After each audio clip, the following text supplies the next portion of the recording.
विठ्ठलभाई पटेल भारत के प्रख्यात विद्वान वक्तृत्वला के आचार्य और भारतीय स्वतंत्रता आंदोलन के देश विदेश में प्रचारक प्रवर्तक थे।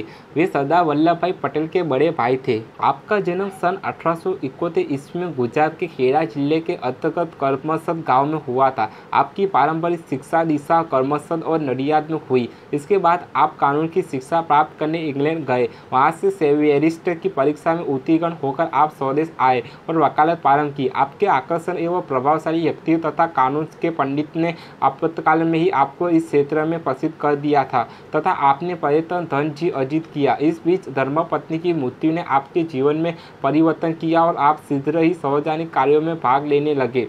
सर्वप्रथम आपके मुंबई कॉरपोरेशन, बम्बई धारासभा तथा कांग्रेस में महत्वपूर्ण कार्य किया। 24 अगस्त 1925 ईस्वी में आप धारासभा के अध्यक्ष चुने गए। यहीं से आपके जीवन का सबसे महत्वपूर्ण अध्यक्ष प्रारंभ होता है। आपकी निष्कर्म निर्भीक विचारधारा ने धर्मशाला में आपके व्यक्तित्व की अमिट छाप अंकित की। संसदीय विधि विधानों के आप प्रखर पंडित थे। यही कारण है कि आप सदन में भी सभी दलों के अंदर एवं सत्ता के पात्र थे और आपकी दी गई वक्तृत्वपूर्ण व्यवस्था सभी लोगों को मान्य हुआ करती थी। केंद्रीय धारासभा के अध्यक्ष के रूप में आप भारत में ही नहीं विदेश में भी विख्यात हुए।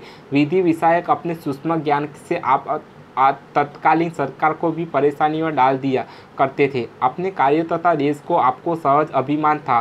धारासभा में पंडित मोतीलाल नेहरू, श्री जिन्ना की सिंहासगर्जन से उत्पन्न शोभा एवं आवेश के गंभीर वातावरण को आपने प्रभावशाली व्यक्तियों तथा असाधारण पंडितों से आप देखते ही देखते परिवर्तित कर देते हैं। सत्य के आप पुजारी थे और अन्य को घोर विरोधी, इसलिए सरकार श्री आपका लोहा मनाती थी।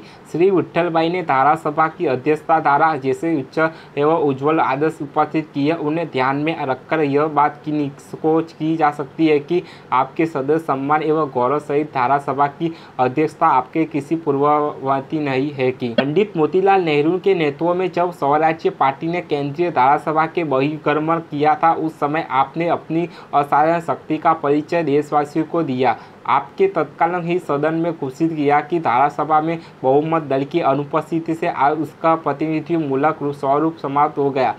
सरकार को इस समय कोई भी विवादास्पद बिल सदन में उपस्थित नहीं करना चाहिए। इसके साथ ही आपने स्पष्ट कर दिया कि यदि सरकार यह बात ना स्वीकार करेगी तो मुझे अपने विशेषाधिकार से धारासभा की बैठक स्थगित करनी देनी पड़ेगी।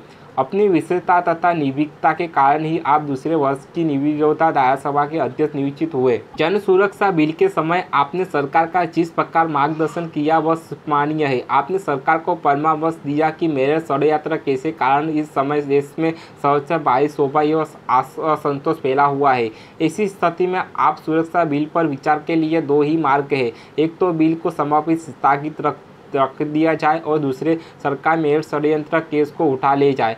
जब सरकार ने आपकी यह सलाह ना मानी तो बिल पेश होने पर उसे अपने विशेषाधिकार से उपस्थित किए जाने का आयोग करार दे दिया गया।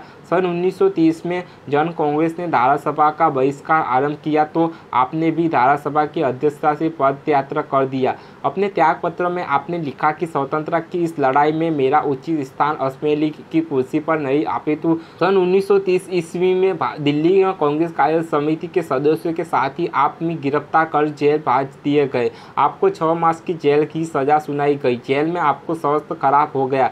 फलत अवधि पूरी होने के पूर्व ही आपकी रिहाई हो गई। श्री विठ्ठलभाई पटेल के हृदय में मातृभूमि की स्वतंत्रता देखने की उत्कट अभिलाषा थी। इसी कारण आप अत्यंत असदागी एवं न्याय भावना से रहा करते थे।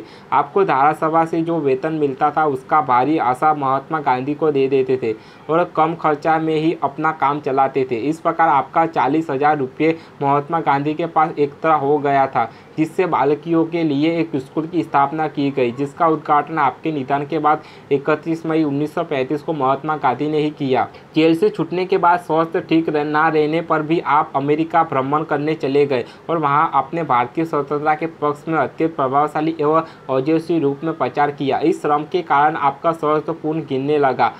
आप चिकित्सा सेना एवं उपचार के बावजूद आपके स्वास्थ्य में सुधार ना हो सका और वहीं अस्पताल में सन 1933 में आपका निधन हुआ।